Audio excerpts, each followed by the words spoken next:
Kenapa ada banyak orang mualaf dan bodoh-bodoh semua? Karena dua kemungkinan. Mereka tidak mau belajar atau tidak diajar. Yang mana?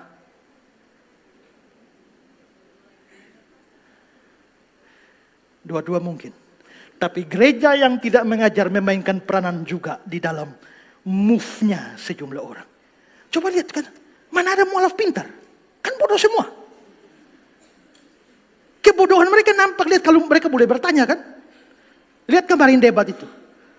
Mualaf, mantan pendeta, tidak tahu Maria Magdalena itu bukan ibu Yesus. Itu gobloknya kan keterlaluan tuh. Anak sekolah minggu saja tahu itu. Coba itu tanya mana Ibrani. Tanya tuh dia tahu tuh Maria Magdalena tuh bukan ibu Yesus. Tapi mualaf mantan pendeta bisa anggap. Itu kan gobloknya keterlaluan. Mantan pendeta. Tinggalkan gerejanya, sekarang istrinya yang ambil alih, ganti dia jadi pendeta. Saya melihat video ini bercampur aduk, marah, ketawa, ngakak. Nah, saudara bisa nilai sendiri, apakah pendeta ini pantas untuk disebut pendeta? Ya, saya kasih judul di situ, di thumbnail, pendeta setan, biadab, memalukan, dan ya jemaatnya botol. Jemaatnya itu goblok. Mau ikut aja apa kata pendetanya, menganggap bahwa apa yang disampaikan pendeta itu adalah merupakan perintah Tuhan. Makanya jadi cerdas, jangan jadi bodoh, terus belajar kebenaran firman Tuhan. Assalamualaikum warahmatullahi wabarakatuh. Berjumpa lagi dengan Jadid HMC ya, channel yang mengedukasi dan menghibur. Masih dalam konten membahas pendeta Esrasoru, teman-teman. Di mana pendeta Esrasoru ini sudah sangat lancang. Sudah sangat lancang menurut saya, teman-teman, karena berani mengatakan semua mualaf bodoh. Jadi dia tidak menyebut oknum ya, tapi mengeneral semua yang mualaf-mualaf itu pasti bodoh. Kenapa bodoh? Karena menurut pandangan dia sudah mau menjadi penyembah Allah. Kenapa kamu menyembah Allah? Harusnya kamu menyembah Yesus, kan begitu. Ini sudut pandang dari Esrasoru. Jadi menurut dia, orang-orang yang memutuskan menjadi Islam itu pasti bodoh. Karena menurut dia agama Islam agama bodoh. Sehingga dia berani mengatakan seperti itu. Betul tidak? Tidak secara langsung dia menuduh Islam, tapi sebenarnya yang ingin dia tembak itu adalah Islamnya. Itulah kenapa dia sebut orang-orang mualaf itu bodoh. Artinya apa? Kamu menuju ke arah jadi bodoh dengan menjadikan dirimu sebagai mualaf. Ini statement yang sangat jahat dan tendensius sekali. Sangat tendensius. Bahkan kita sendiri, teman-teman, mohon maaf. Walaupun fakta sejarah, ya ini fakta sejarah. Kalau saya ngomong pakai fakta, pakai data. Fakta sejarah membuktikan Eropa saat ada di bawah pemerintahan Kristen, menjadikan agama sebagai landasan untuk kerajaannya, untuk negaranya. Mereka ada di abad ke-8. Yang ngomong bukan saya, tapi fakta sejarah. Saat Kristen memerintah Eropa, mereka jadi tidak bisa maju. Karena setiap sains itu berlawanan dengan Bible, maka sains itu harus ditekan, harus diredam. Nggak boleh ada ilmu pengetahuan yang berlawanan dengan ajaran Kristen. Doktrin harus di atas ilmu pengetahuan. Itulah yang dipertanyakan oleh Dr. Richard ya. Dr. Richard meragukan Kristen, lantaran kenapa Kristen tidak bisa sejalan dengan sains? Kenapa sains itu harus ditekan? Kenapa seperti itu? Beda dengan Islam. Sains dan Islam jalan bareng. Itulah selalu saya bilang, silakan dicek. Ada nggak orang yang murtad? Ya, ada nggak orang yang murtad karena dia mempelajari bahwa di dalam Bible itu sesuai dengan apa yang sedang dia risetkan, sedang dia teliti? Nggak ada. Tapi bagaimana dengan yang mualaf? Banyak sekali orang-orang cerdas di luar sana yang memutuskan mualaf karena ternyata di Quran itu sesuai dengan apa yang sedang dia teliti. Jadi tuduhan kalau mualaf-mualaf itu bodoh ini nggak berdasar sekali. Dan ini statement yang sangat tendensius, teman-teman. Dan sebagai bukti terpaksa saya putarkan lagi. Bagi teman-teman yang nggak mau dengar, bisa langsung di-skip aja, pendek saja. Ya, karena menurut saya ini kita harus lampirkan sebagai bukti. Jangan nanti saya difitnah. Karena mereka ini bisa membalikkan kata. Yang ngomong orang lain, nanti mereka tuduh kita yang ngomong. HTD yang ngomong titit, mereka fitnah. Saya yang bilang titit itu. Setelah saya bisa membuktikan bahwa yang ngomong itu HTD, mereka fitnah lagi. HTD saya yang suruh. Ya, HTD saya yang suruh. Saya nggak tahu nih. Ini kalau Extrasoru kena masalah, apakah mereka akan fitnah bahwa Extrasoru saya yang suruh ngomong? Wah, luar biasa ya. Kalau Extrasoru bisa saya yang suruh, wah lebih luar biasa lagi. Karena mereka nggak akan henti-henti mencelakai orang-orang yang dianggap sebagai penghalang, batu sandungan dalam tujuan mereka. Ngeri teman-teman. Bahkan gara-gara saya bahas Yonatan Purnomo, ini sekarang saya diterol, bahkan saya dipanggil teman-teman ya. Doakan saja semoga saya selamat, aman-aman saja. Ya, saya dipanggil untuk dimintai keterangan mengapa membahas Yonatan Purnomo, ya, mengapa Anda menaikkan video Yonatan Purnomo yang jelas-jelas itu mengguncang, ya, membuat iman kekristenan itu terguncang berat.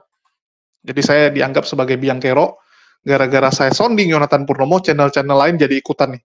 Semua orang ikutan bahas sekarang, dan itu jadi viral. Jadinya orang-orang Kristen awam jadi tahu tentang hal itu. Wah, saya benar-benar dijadikan target lagi. Oke, kita dengarkan dulu. Ini pernyataan Extrasoru sebagai bukti. Kalau tidak ada angin, pohon tidak ada akar juga. Dia tetap berdiri kan? Begitu angin datang, angin sedikit saja, selesai. Nah, karena itulah kekristenan itu mencakup dua hal. What we must believe, apa yang harus kita percaya, dan what we must do, apa yang harus kita lakukan. Dua ini penting. Apa yang harus kita pegang sebagai iman kita, dan apa yang kita lakukan. Dan apa yang kita lakukan harus didasarkan pada apa yang kita imani. Nah, hari ini gereja hanya bicara apa yang harus kita lakukan, apa yang harus kita lakukan. Tapi apa yang kita imani? Yang kita imani Tritunggal diajar? Tidak. Yang kita imani Kristologi diajar? Tidak. Yang kita imani soal akhir zaman? Tidak. Semua tidak. Roh Kudus tidak. Maka muncullah begitu banyak ajaran gila-gilaan dalam gereja. Itu karena tidak ada pengajaran. Tidak ada doktrin.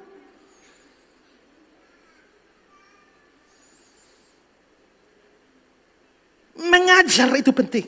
Dan itu memang butuh waktu lama. Karena mengajar, itulah sebabnya kenapa saya khotbah lama. Karena untuk menunjukkan satu hal pun, itu harus dibuktikan argumentasi. Supaya kita jadi orang Kristen yang mengerti. Ya. Ketika gereja lebih banyak berbicara soal perilaku, tapi tidak menyentuh doktrin sama sekali, itu kesalahan. Karena di satu sisi membentuk orang Kristen yang kelihatannya baik, kelihatannya saleh. Tapi kalau omong doktrin, bodohnya minta ampun. Bahkan mereka mungkin tak mengerti Injil sama sekali. Saudara, kalau saudara menganggap doktrin tidak penting, itu sama dengan anggap akar bagi pohon tidak penting. Kenapa ada banyak orang mualaf dan bodoh-bodoh semua? Karena dua kemungkinan, mereka tidak mau belajar atau tidak diajar. Yang mana?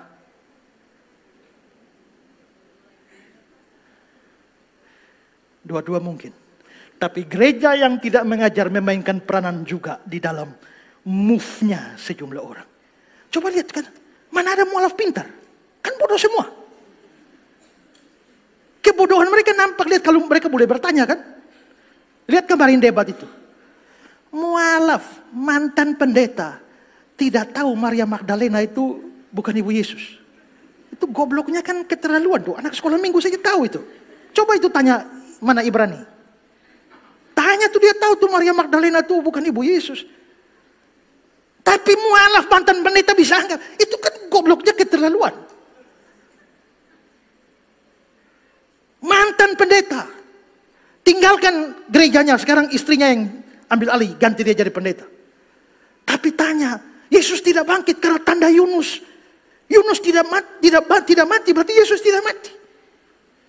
Bapak ini mualaf, mantan pendeta, pernah sekolah. Kalau pernah sekolah, pernah belajar hermeneutics. Tapi waktu saya dengar begitu, untung ya mereka menjadi mualaf ya. Karena kalau kita punya pendeta model-model kayak begitu semua. Makanya kemarin ada orang, ibu-ibu marah-marah, saya WA, saya marah-marah. Ya, Anda telah memaksa guru kami, Yahya Waluni dan Kainama untuk pindah agama. Saya bilang, Waluni dan Kainama, guru kamu. Kalau gurunya sebodoh itu, bagaimana muridnya?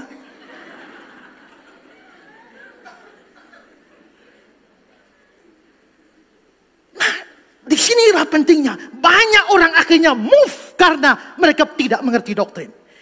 Dan kalau gereja tidak mengajar, gereja hanya bicara hal-hal yang saya tidak mengabaikan hal praktis penting. Supaya kita jadi orang yang baik, penting. Tapi jangan tidak seimbang. Ya, Paulus saja bangun doktrin. Saudara baca coba Roma 16 pasal kan. Surat Roma itu ya. Saudara mulai bahas Roma pasal 1, 2, 3, 4, 5. Sampai pasal 11. Semua doktrin. Masuk pasal 12. Karena itu, saudara-saudara, demi kemurahan Allah aku menasihkan kamu supaya kamu mempersembahkan tubuhmu sebagai persembahan yang hidup dan benar. Itulah ibadah yang sejati. Baru dia bicara praktis. Surat Roma 11 pasal praktis. 12, 13, 14, 15, 16. 5 pasal praktis. 11 pasal doktrin. Kalau kita, gereja 50 tahun sudah berdiri, praktis semua, doktrin tidak ada satu kali juga. Itu mau jadi apa? Tanpa pengertian doktrin, orang bahkan tidak bisa. Bagaimana perilaku Kristen yang harusnya dibangun dari doktrin bisa muncul dengan benar kalau tidak ada dasar? Ingat, perilaku kita ditentukan oleh apa yang kita yakini. Sekarang saudara, kalau 2 orang berdiri di sebelah jurang, ya, mereka mau nyebrang ke sana. Tapi ini jurang besar. Si A dan si B. Si A punya keyakinan iman, saya bisa terbang. Dan si B yakin dia tidak bisa terbang. Berarti si A dan si B punya keyakinan iman berbeda. Saya bisa terbang, saya tidak bisa terbang. Tapi sekarang masing-masing menghadap jurang. Kira-kira apa yang akan dilakukan oleh yang bilang saya bisa terbang? Loncat kan? Tapi yang percaya dia tidak bisa terbang, dia berani loncat. Kecuali bunuh diri. Itu berarti bahwa orang mau lompat atau tidak tergantung doktrinnya bisa terbang atau tidak bisa terbang. Maka perilaku kita ditentukan oleh doktrin kita. Doktrin kita, teologi kita membangun perilaku kita. Maka bagaimana kita membangun perilaku tanpa pengertian doktrin yang benar? Oke, teman-teman sudah lihat ya, inilah tendensi kebencian dari Esra Soru kepada Islam. Dan memang seperti itu. Mereka itu seperti itu, teman-teman. Kalaupun di depan kita masih kelihatan baik, sebenarnya ya ada. Kebencian itu ada, cuman selama ini dipendam. Selama ini pura-pura. Kalau menurut Bang Zuma ya ini serigala. Mereka ini serigala. Itulah kita lebih senang kalau ada orang Kristen-Kristen awam aja yang kita ajak diskusi. Karena kalau yang seperti ini memang udah penuh kebencian. Kenapa penuh kebencian ya? Karena dia makan di situ. Dia kan cari nafkahnya di situ. Jadi kita pasti dianggap sebagai penghalang nafkah dia. Nah, kalau yang Kristen awam kan mereka nggak cari nafkah dari menjual agama. Betul tidak? Jadi ada beda. Oke, kita kasih lihat ya. Nah, ini sebagai bukti. Kisah mualaf. Inilah daftar 11 ilmuwan yang masuk Islam setelah lakukan penelitian ilmiah. Jadi mereka masuk Islam, ya itu setelah mereka melihat bahwa Islamlah agama yang sesuai dengan penelitian ilmiah mereka. Dan masih banyak sebenarnya, bukan hanya 11, tapi masih banyak ilmuwan-ilmuwan, doktor-doktor, orang-orang pintar di luar sana yang masuk Islam. Tapi yang melakukan kajian secara penelitian ini, istilahnya mereka mendapati bahwa ini sesuai loh, Quran ini sesuai gitu. Tapi masih banyak di luar sana yang dokter itu melihat Quran itu luar biasa, membaca, wah ini sesuai dengan akal saya. Kalau yang sesuai akal banyak. Ini yang sesuai risetnya ya. Nih. Maures Bucele. Nah, ini salah satu yang terkenal juga. dia itulah yang meneliti mumi, ya, mumi Firaun. Jadi dia lihat benar, ternyata di mumi Firaun itu ada garam, ya, ada bekas garam. Nih. Oke, dia mempelajari dan menganalisa mumi Firaun. Oke. Terus, ya, karena dia bilang ini terakhir sesuai dengan surah Yunus 92. Maka pada hari ini kami selamatkan badanmu. Ya, jadi badan Firaun itu diselamatkan supaya kamu dapat menjadi pelajaran bagi orang-orang yang datang sesudahmu, dan sesungguhnya kebanyakan dari manusia lengah dari tanda-tanda kekuasaan kami.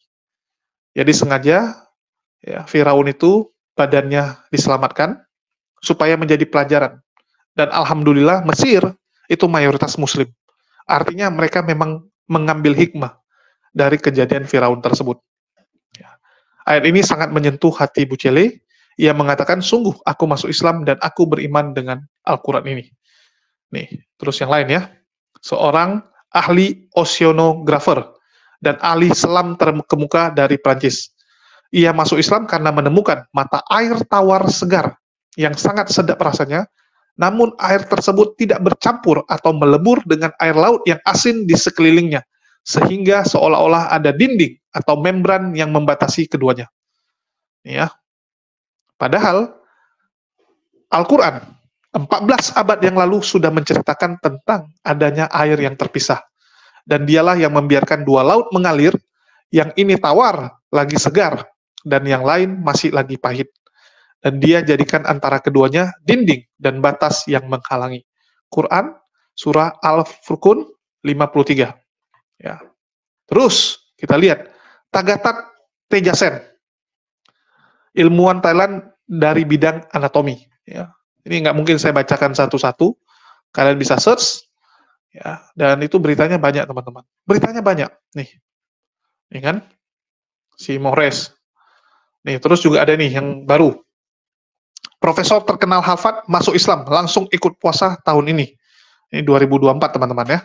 Nih, seorang profesor di Universitas Harvard masuk Islam. Akademis ini bernama Henry Claassen, yang sekaligus merupakan ilmuwan terkenal di bidang pengobatan sel induk atau stem cell.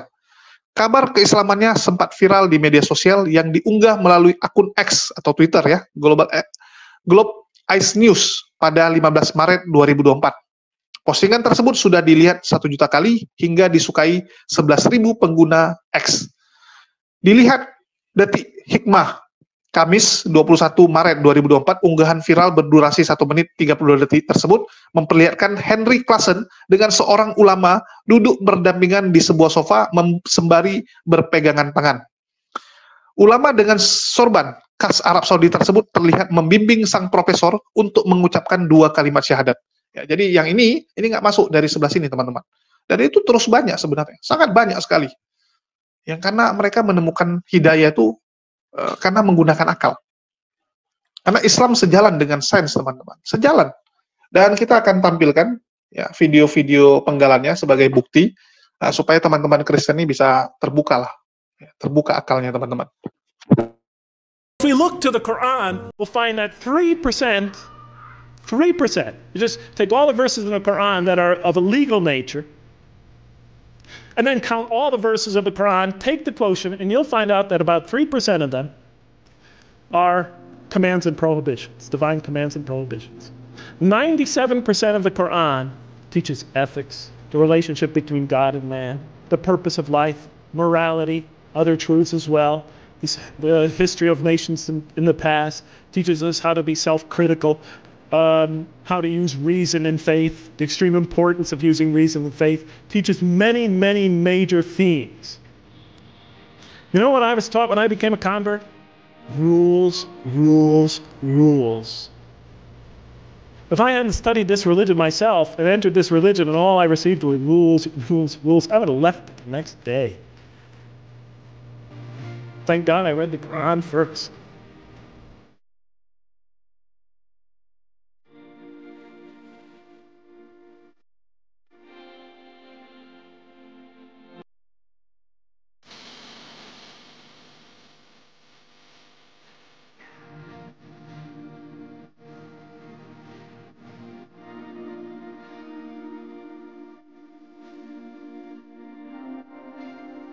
And the Quran is written in a very interesting style.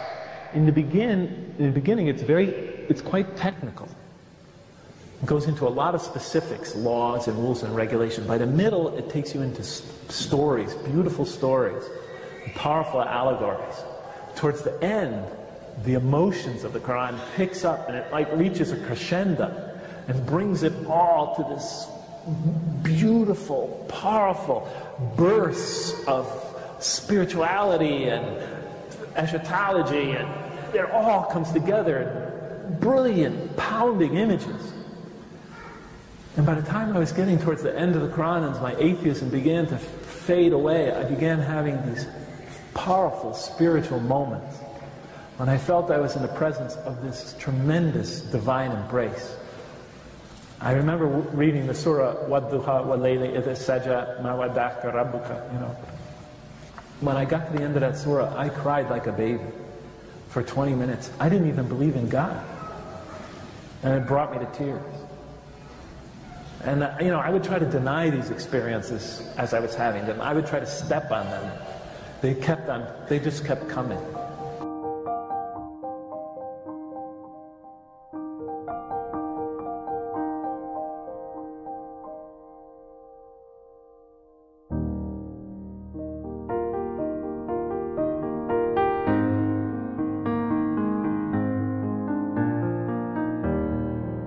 And I look at the first surah, I turn to the first surah, and I'm just reading it out of academic curiosity. And in the name, it's obviously a hymn of praise to me. It's like a psalm for those of you who know the Bible. At least it starts that way. In the name of God, the merciful, the compassionate, all praise be to God, ruler of all worlds, master, king, or master of the day of judgment. Actually, the day of requital, the day of recompense, the day when accounts are settled. To you alone, and then it goes on from there. And I'm reading it, and I'm thinking, oh, a hymn of praise, a psalm. And I get to the end of it, and then as I get to the end of it, I realize, oh, the last few lines made a subtle transition into a prayer for guidance. Show us the straight path, the path of those whom you have favored, not those who have gone astray, or upon whom is violence or wrath. And I thought, what a clever author. You know, he tricked me into making a prayer for guidance, a supplication for guidance. Clever man. So I assumed the Quran had a human author.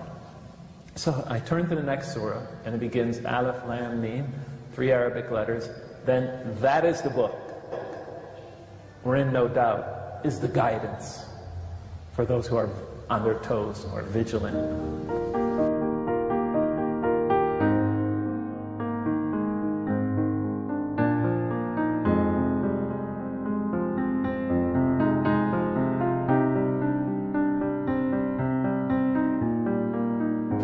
But I come to the 30th verse, and it begins, Behold, your Lord said to the angels.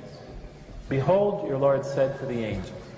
So we're about to hear a heavenly announcement, a heavenly election, a great moment.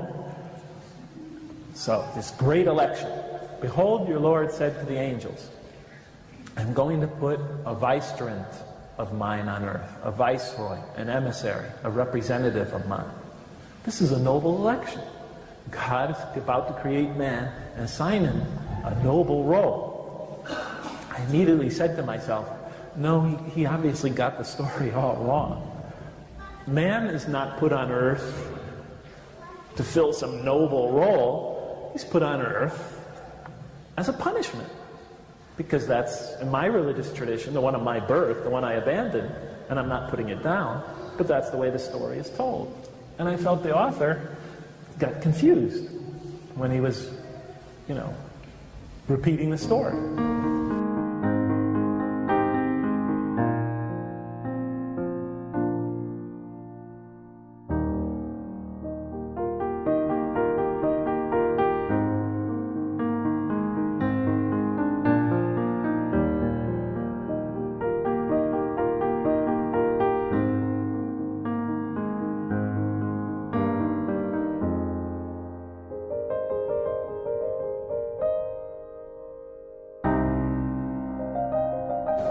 Then the angels said, And the angel said, will you put therein one who will spread corruption and shed much blood, while we, the angels, celebrate your praises and glorify you?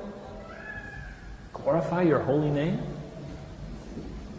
And I read that verse, and I just stared at it. I was captivated. I was angry. I could feel the heat rising inside me. Because look what it says. Will you put therein one?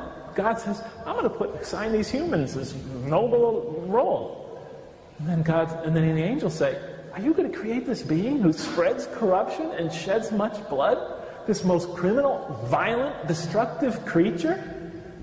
And put him on earth in this role? When you could create us? As they plainly say, well, we celebrate your praises and glorify you? How could you create this and assign him that role when we are clearly more deserving and more appropriate? Are you following me? And that was my question. That was my life. That was my childhood. All of it. Just encapsulated in those 15 words. And I was shocked.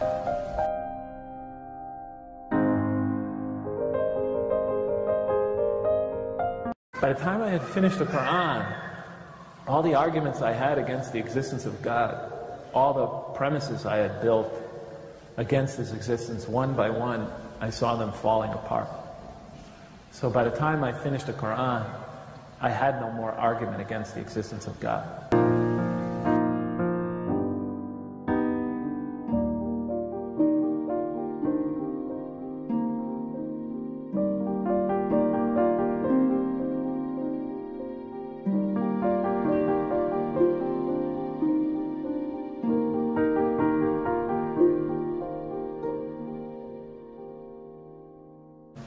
I said, can you tell me what it feels like to be a Muslim? He started, Allah. And then he said, Allah is so merciful. And He loves us more than a mother loves, and the words he used, her baby child. We can do nothing except by the will of Allah. When we breathe in, it is by His will.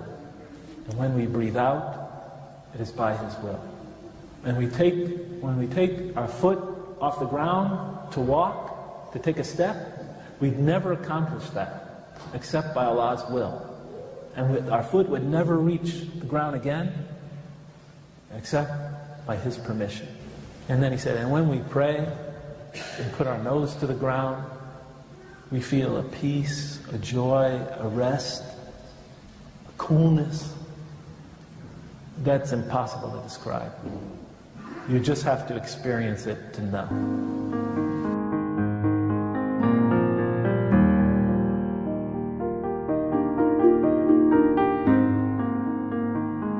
Ashadu, and I say Ashadu.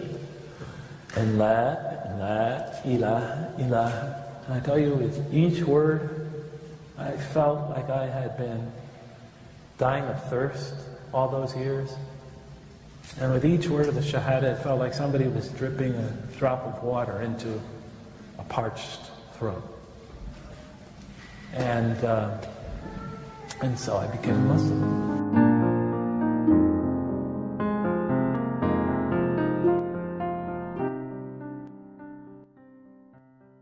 Assalamualaikum warahmatullahi wabarakatuh, sahabat Islam semuanya. Seorang profesor dari Universitas Harvard baru-baru ini memutuskan untuk menjadi seorang mu'alaf. Profesor Henry Claassen, yang merupakan ilmuwan terkemuka ini, masuk Islam setelah mengucapkan kalimat syahadat pada hari pertama Ramadan 1445 Hijriah. Yeah? I think I already did. Yeah, alhamdulillah. Alhamdulillah. Alhamdulillah. So, what we will say, inshallah, is Put your hand. shake hand. Say after me. Ashhadu أشهد anna أن la ilaha لا ilaha لا إله illallah إلا الله wa ashhadu وأشهد anna أن Muhammadan محمدا Rasul رسول Allah. الله أكبر الله أكبر. الله أكبر الله I أكبر bear الله witness that there is no God but Allah, There's no God but Allah. and I bear witness I bear witness that Prophet Muhammad يدي بترد Prophet Muhammad is the messenger of Allah. is the messenger of Allah. الله أكبر. الله أكبر. من قلوبنا على طاعته، ويسعدنا أن نسمي ونطلق اسم عبد الحق على الدكتور هنري ليصبح عبد الحق كلاسن، لأن سبب دخوله في دين الله هو الحق وهو التروث، كونه عالم من علماء الطب وعالم ليس كأي عالم، فكانت الحقيقة والحق هو الذي اخترق قلبه. أسأل الله سبحانه وتعالى أن يثبته ويجزيكم. اللهم آمين الله أكبر. Henry Claassen merupakan salah satu ilmuwan terkemuka di bidang kedokteran, khususnya dalam bidang sel punca, stem cell. Dia adalah penemu obat sel induk, stem cell, untuk mengobati kebutaan keturunan, yang baru-baru ini mendapat persetujuan dari Badan Pengawas Obat dan Makanan Amerika Serikat untuk melanjutkan fase ketiga dan terakhir dari persetujuan global atas obat tersebut. Wallahu a'lam bissawab. Masya Allah, luar biasa sekali. Kalian sudah lihat sendiri ya. Inilah perbedaan kualitas kita, teman-teman. Mohon maaf, jangan bandingkan dengan ya murtadin itulah, teman-teman. Kalau murtadin itu kualitasnya ya kita tahu sendiri. Kualitas murtadin itu seperti apa, teman-teman? Kesaksian ketemu sosok goib, teman-teman. Selalu seperti itu. Mayoritas murtadin itu yang di luar perut dan di bawah perut ya. Karena yang paling banyak kan murtadin itu perut dan di bawah perut. Baru setelah perut dan di bawah perut, yang paling banyak berikutnya adalah kesaksian ketemu sosok goib. Ketemu sosok goib. Kalau yang masalah perut di bawah perut, biasanya mereka nggak berani muncul. Kan nggak mungkin mereka muncul, terus mereka bersaksi, ya saya murtad karena saya butuh makan, teman-teman. Saya kelaparan, saya jual iman saya demi makan. Kan nggak mungkin dia kesaksian seperti itu. Maulah dilempari, maulah nggak dapat simpati dari donatur-donatur, kan begitu. Nah, jadi biasanya yang ditampilkan tuh yang kesaksian ketemu sosok goib. Nah, contohnya seperti ini, teman-teman.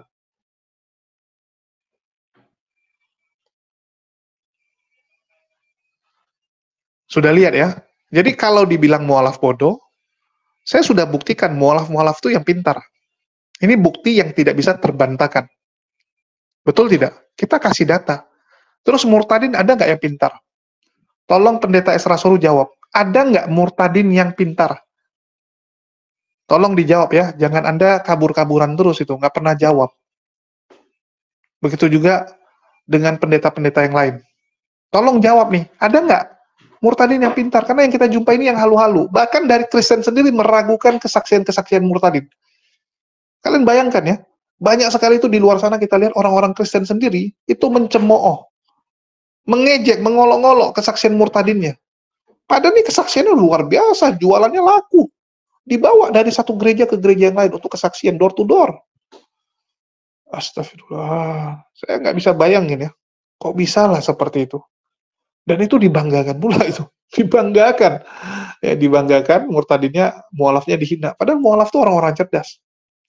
Ya mungkin ada yang nggak cerdas secara IQ ya. Tapi dia cerdas secara mata hati dan akal. Akalnya berjalan. Terlepas ada juga yang mualaf karena perut dan di bawah perut. Kita nggak bisa bantahkan hal itu ya. Tapi kan secara persentase itu lebih kecil. Dan itu balik lagi. Ya, iman itu kan pribadi lepas pribadi. Kalau memang dia hanya mualaf karena alasan yang seperti itu, ya dia akan tanggung. Dia akan menerima balasannya. Kami nggak ada masalah. Yang penting kami tidak lebay. Ya, kami nggak pernah, karena dia mualaf kasih dia panggung, langsung jadikan dia guru besar, langsung jadikan dia pengkhotbah, kasih dia mimbar, nggak ada. Nggak ada, teman-teman. Kalau mereka, coba lihat, murtadin dikasih panggung, kasih dia pelayanan. Wah, luar biasa, teman-teman. Lina Wijaya pelayanan. Ya, karena jual nama sebagai mantan mualaf. Mereka sebut murtadin juga. Effendi Usman, pelayanan. Ya. Terus, si siapa itu? Kawannya si siapa ini juga? Si Effendi Usman tuh. Yang dari Medan. Ya, Pasaribu tuh. Si siapa Pasaribu tuh. Itu juga sama.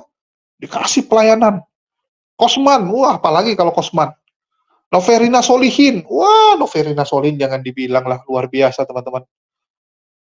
Begitu juga yang lain, berapa banyak yang sudah saya buktikan kepada kalian, mereka tuh dapat panggung. Ya. Terus ada si siapa lagi tuh yang kemarin dari Banten, yang bikin kesaksian palsu di Banten. Si Kosim, nah, itu Kosim juga gila kan, dikasih pelayanan. Kalau mualaf mana ada teman-teman? Ya. Mana ada?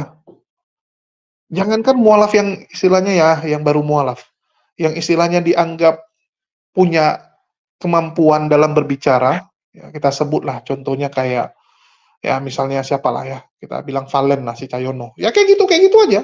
Valen tuh dia harus berusaha sendiri untuk cari makan. Betul tidak? Ya Mariam. Ya siapa lagi? Banyak mualaf-mualaf yang ya istilahnya berjuang sendiri ya, termasuk saya gitu kan. Ya bukan menyombongkan diri gitu. Kalau bicara kemampuan berbicara, retorika, saya nggak kalah, ya bukan muji diri gitu, betul tidak? Tapi saya juga nggak pernah kan ditawari, udahlah Bang Jul, nanti Jumat kamu yang jadi khotib Jumat, ya nggak ada gituan teman-teman, nggak ada. Beda dengan sebelah, itu faktanya. Tolong teman-teman sebelah itu renungkan gitu, kok bisa? Kalau kalian mau terus-terusan seperti ini, mohon maaf, maka kualitas murtadin itu ya akan seperti itu terus. Karena kalian suka. Ini kan yang berlaku hukum pasar. Kenapa banyak sekali orang murtadin kasih kesaksian yang aneh-aneh? Karena penonton suka, audiens suka, donatur suka. Ya mereka akan terusan seperti itu. Coba kalian nggak suka. Mereka mungkin akan cari yang murtadin yang agak pintar sedikit ya. Tapi karena yang kalian suka yang kayak itu, ya udahlah, yang seperti itu terus yang kalian dapatkan. Kualitas seperti itu terus yang akan disajikan kepada kalian. Ini karena kalian. Oke? Nah, itu sih yang mau saya sampaikan. Dan buat teman-teman Kristen, cobalah renungkan hal ini. Apa kalian mau agama Kristen itu dirusak namanya karena kesaksian-kesaksian seperti ini? Karena kesaksian halu seperti ini terus. Kalian yang memilih. Kristen itu milik kalian. Kalian yang mempertaruhkannya, kalian yang harusnya menjaga nama Kristen. Betul tidak? Kalian yang harus jaga itu nama Kristen itu. Nama baik kekristenan itu kalian yang jagain. Jangan dirusak seperti ini. Ini kan dirusak sama Polycarpus nih sekarang. Dibuat image Kristen itu suka menyerang, menghujat. Ya, padahal yang menghujat itu Polycarpus, bukan agama Kristen. Tapi dibuat seakan-akan seperti itu. Kalian harus bangkit. Itulah saya selalu mengatakan, mari teman-teman Kristen berangkulan tangan kita berantas Polycarpus. Polycarpus ini nggak bisa dibiarkan teman-teman. Harus kita berantas. Oke? Dan bagi teman-teman, jangan lupa juga yang suka dengan merchandise pendebat, ya kita ada jual merchandise pendebat, ya nama tokonya J Friends, kalian bisa kontak di Tokopedia, ya nama tokonya J Spasi Friends, dan kaos-kaos yang kita jual ini ada Bang Zuma, ya yang paling laku yang ini biasanya, ya ini Bang Zuma dalam bentuk karikatur, ya dan ada yang lain juga, hoodie, dan sebagainya. Bagi yang mau beli, silakan dari Tokopedia atau bisa melalui nomor WA saya. Ya, ini bahannya bahan terbaik premium 24. Ya, ini bukan yang 30, bukan kaos yang partai pakai, ya mohon maaf, ini bukan kaos biasa, tapi kaos yang benar-benar premium. Di atas rate yang dipakai sama distro. Oke? Ya silakan dibuktikan. Garansi uang kembali kalau kualitasnya tidak baik. Ya sekian dari saya, makasih buat teman-teman semua yang udah nyimak dan mendukung channel ini, makasih buat semuanya, mohon doanya, ya karena memang di bulan 8 ini kita akan terus diserang oleh Polycarpus, karena kemarin saya tampilkan Yonatan Purnomo, ya, cukup nyebelin sebenarnya, tapi ya sudahlah, namanya kita perlu untuk mengedukasi teman-teman kita. Sekian dari saya, makasih buat semuanya, di akhir kata saya ucapkan, wassalamualaikum warahmatullahi wabarakatuh, sampai jumpa di lain kesempatan.